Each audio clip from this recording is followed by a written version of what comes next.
Ça vient un petit peu enrichir la gamme quand même, parce qu'on était chez Valrhona sur des couvertures qui étaient toujours avec des profils aromatiques très intéressants, mais on n'était jamais allé chercher des pourcentages aussi amers.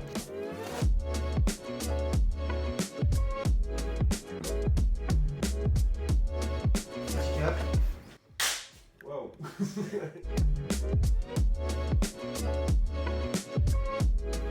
On récupère la liqueur de cacao qui arrive de la torréfaction. On la mélange dans notre pétrin à différents ingrédients, du sucre, de la vanille. Et on passe tout ça dans des broyeuses et puis on y conche.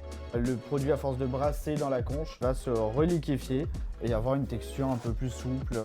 On va développer les arômes des fèves de cacao que tu retrouves en plantation. On va également éliminer tout ce qui est les arômes qui sont dérangeants pour ressortir le maximum des arômes. C'est l'étape clé, ouais. Avant le broyage-conchage, on n'appelle pas cette matière du chocolat, mais à la sortie, c'est du chocolat. Donc là, on a la fameuse couverture Komuntu, la couverture des 100 ans. On a un 80%, mais on n'est pas gêné par l'amertume plus que ça. On a un chocolat qui est rond, qui est boisé, donc ça fonctionne très bien. On la conche une durée différente de nos couvertures standards pour justement révéler un maximum des arômes de toutes ses origines. On est parti sur quelque chose qu'on utilise habituellement pas beaucoup avec une couverture amère, un praliné.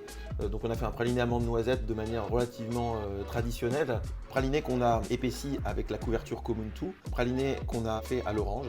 On est parti d'orange bio qu'on a zesté avec des râpes très fines pour avoir un zeste et récupérer vraiment l'essence du fruit. Voilà, on se rend compte qu'on fabrique un produit qui est que du plaisir pour les gens.